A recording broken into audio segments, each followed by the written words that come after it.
जमाने की बात है। एक गांव में एक मोहन नाम का लड़का रहता था। उसके 5 मित्र थे, रवि, शशि, कमल, सूरज और भगवंत। वैसे तो वो पांचों ही उसके बहुत अच्छे मित्र थे, लेकिन पिछले कुछ समय से उसके मन में एक शंका चल रही थी, जिसके हल के लिए वो एक संत के पास पहुंचा। आपके चरणों में मेरा कोटि कोटि प्रणाम गुरुदेव। खुश रहो बालक, बताओ कैसे आना हुआ?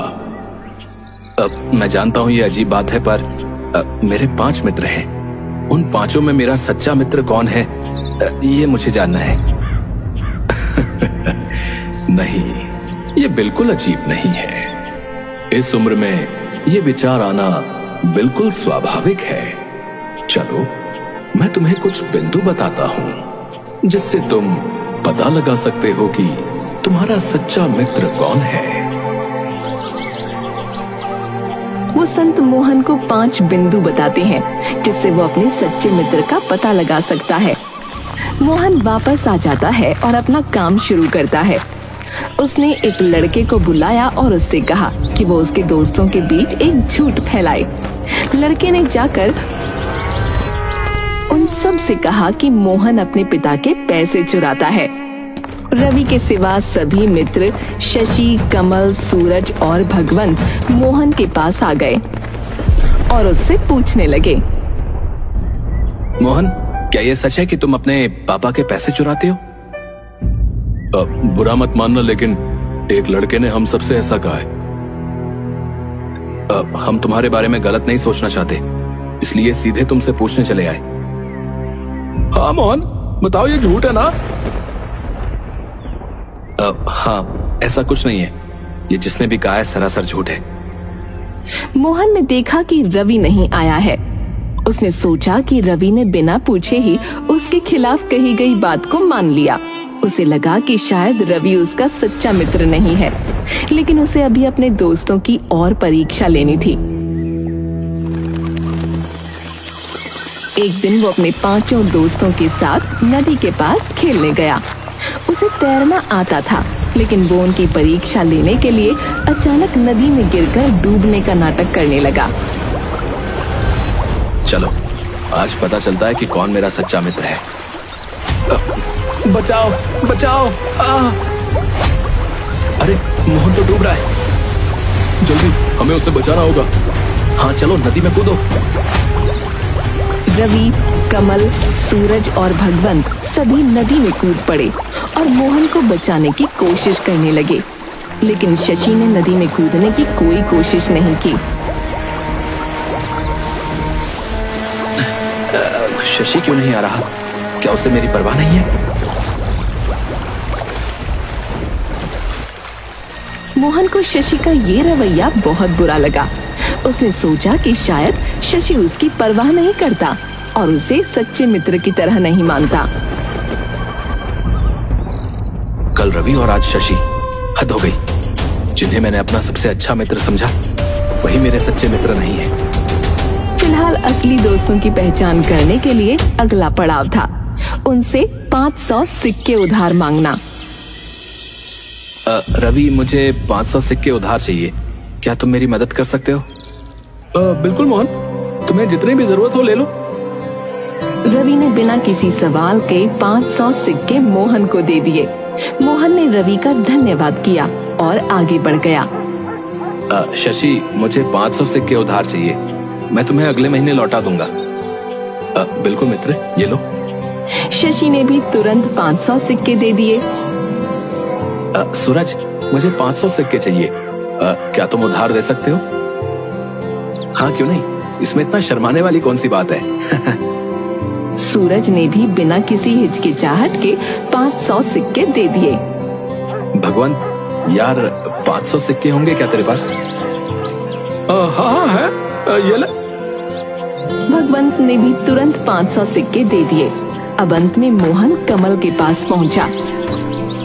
कमल, मुझे 500 सिक्के चाहिए। क्या तुम उधार दे सकते हो? अब 500 तो नहीं, 50 है, ये रख लो। पर मुझे बहुत जरूरत है।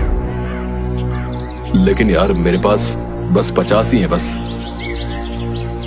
मोहन को कमल की ये कंजूसी बहुत बुरी लगी। उसने सोचा कि कमल शायद सच्चा मित्र नहीं है, क्योंकि उसने जरूरत के वक्त पूरी मदद नहीं की।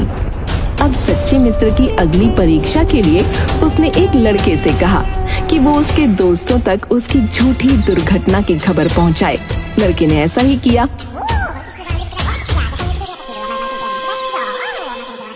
मोहन क्या हुआ? तुम ठीक तो हो? हमने सुना कि तुम सीढ़ियों से गिर पड़े। कैसे हो तुम? तुम्हें कुछ ज्यादा चोट तो नहीं आई? भगवान करे तुम जल्दी ठीक हो जाओ यार। सूरज कहाँ है? क्या उसे मेरी हालत के बारे में नहीं पता चला?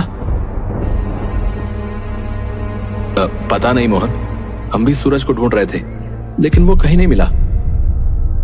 मोहन को ये बहुत बुरा लगा कि सूरज उसकी इतनी गंभीर स्थिति में भी मिलने नहीं आया। वो बहुत परेशान था कि उसका हर एक मित्र एक परीक्षा में उत्तीर्ण नहीं हो रहा है।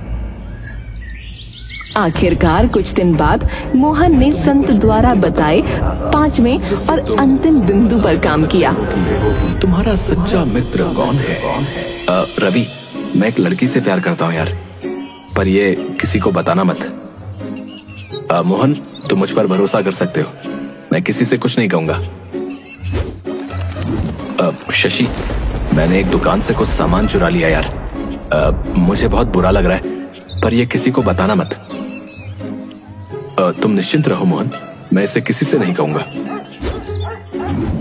कमल, ये बात किसी को बताना मत, पर पता है मैं ना रात को सोते हुए बिस्तर गीला कर देता हूँ। मुझे ये बीमारी है। मोहन, तुम मुझ पर भरोसा कर सकते हो, मैं किसी से कुछ नहीं कहूंगा, पर इसका इलाज करवाओ। एक राज की बात बताऊं, मेरा असली नाम ना मंगल है, पर ये सिर्फ तुम्हारे और मेरे बीच ही रहनी चाहिए। तुम निश्चिंत रहो मोहन, मैं किसी को नहीं बताऊंगा। मेरा मतलब मंगल। भगवान, मैं तुम्हें अपना एक राज बताता हूँ, किसी से कहना मत। दरअसल मेरी माँ सौतेली है। अरे मोहन, ऐसा कैसे हो सकता है भाई? तुमने आज से पहले तो ऐसा कुछ नहीं बताया। पर चलो, तुम मुझ पर भरोसा कर सकते हो, मैं किसी से कुछ नहीं कहूंगा।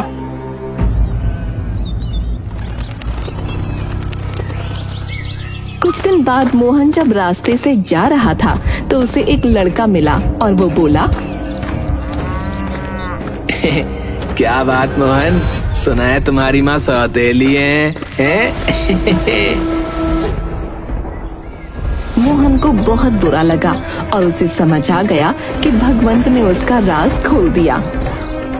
संत के बताए 5 बिंदु पूरे हो चुके थे, पर उसके कुछ समझ में नहीं आया कि उसका सच्चा मित्र कौन है। इसलिए वो संत के पास पहुंचा और उन्हें पूरी बात बताई। आपके चरणों में मेरा कोटि कोटि प्रणाम। मैंने आपके बताए 5 बिंदुओं का पालन किया और अपने दोस्तों की परीक्षा ली, लेकिन हर एक परीक्षा में एक मित्र अनुत्तीर्ण हुआ। अब मैं कैसे पता लगाऊं कि मेरा सच्चा मित्र कौन है? कुछ समझ में नहीं आ रहा। संत कुछ बोल पाते उससे पहले ही मोहन के सभी मित्र वहां आ पहुंचे। हम बताते हैं कि सच्चा मित्र कौन है। अरे तुम सब यहाँ कैसे? हमें लग ही रहा था कि कुछ गड़बड़ है, इसीलिए हमने तुम्हारा पीछा किया। अब हम तुम्हारे मन की सारी शंकाएं दूर कर देंगे। अब वो लोग बताना शुरू करते हैं। मोहन, जब उस लड़के ने बताया कि तुम अपने पिताजी के पैसे चुराते हो, तो मैंने तुमसे आकर इसलिए नहीं पूछा क्योंकि मुझे यकीन था कि तुम ऐसा कर ही नहीं सकते। तो पूछकर तुम पर शक क्यों करूं? मोहन ये सुनकर शर्मिंदा हो गया। अब शशि ने मोहन से कहा, मोहन, मैं तुम्हें बचाने के लिए नदी में नहीं कूद पाया क्योंकि मुझे तैरना ही नहीं आता। अगर मैं कूदता तो हम दोनों ही डूब जाते यार। मुझे माफ कर दो शशि, मुझे ये बात नहीं पता थी। मैंने बिना सोचे समझे तुम्हें गलत समझ लिया यार। इसके बाद कमल ने मोहन को अपनी स्थिति समझाई। मोहन, मैं तुम्हें 500 सिक्के नहीं दे सका क्योंकि मेरे पास सिर्फ 50 ही थे। ये सब अमीर हैं, पर मैं गरीब हूं यार। इन्होंने अपनी संपत्ति का एक छोटा हिस्सा दिया, लेकिन मैंने तो अपनी पूरी पूंजी दे दी। अब मुझे माफ कर दो कमल, ये बात तो मुझे पता होनी चाहिए थी। तभी सूरज बोला, मोहन, जब तुमने झूठी दुर्घटना वाली परीक्षा ली थी, उसी समय मैं एक सच्ची दुर्घटना का शिकार हुआ था। एक सांड ने मेरे पेट में सींग मार दिया था। मैं कुछ दिन उठ नहीं पाया और इलाज के लिए मेरे माता पिता मुझे दूसरे गांव ले गए थे। हे भगवान, तुमने मुझे बाद में बताया क्यों नहीं? कोई बात नहीं मोहन, मैंने बस सोचा कि क्यों अपना दुख बताकर तुम्हारा दुख बढ़ाऊं। मोहन ने सूरज से माफी मांगी और तभी भगवंत एक लड़के को सामने लाया। मोहन, ये वही लड़का है जिसने तुम्हारा राज सुना था। मोहन, मुझे माफ कर दो यार, मैंने भगवंत और तुम्हारी बातें गलती से सुन ली थी। भगवंत ने मुझे कुछ नहीं बताया था। अपने हिस्से की सच्चाई बताकर मोहन के सभी मित्र अपनी नाराजगी जाहिर करने लगे। मोहन, क्या तुम्हें हम पर भरोसा नहीं था? तुमने हमारी मित्रता पर शक क्यों किया? क्या तुमने कभी सोचा कि हमारे पास भी अपनी अपनी समस्याएं हो सकती हैं? मैंने तैरना नहीं सीखा, तो क्या मैं मित्रता के लायक नहीं हूं? मैंने अपनी पूरी पूंजी तुम्हें दे दी, फिर भी तुम्हें मेरी नीयत पर शक हुआ। वाह, मैं घायल था और दूसरे गांव में था, फिर भी तुमने मेरे बारे में गलत सोचा। तुम कुछ सकारात्मक भी सोच सकते थे। तुमने मेरे ऊपर भी शक किया। कम से कम पूछ तो लेते कि क्या मैंने वो बात बताई है किसी को। अब हम तुमसे पूछते हैं मोहन, क्या तुम हमारे सच्चे मित्र हो? मोहन कुछ नहीं बोल पाया। उसकी आंखों में शर्मिंदगी और पछतावे के आंसू थे।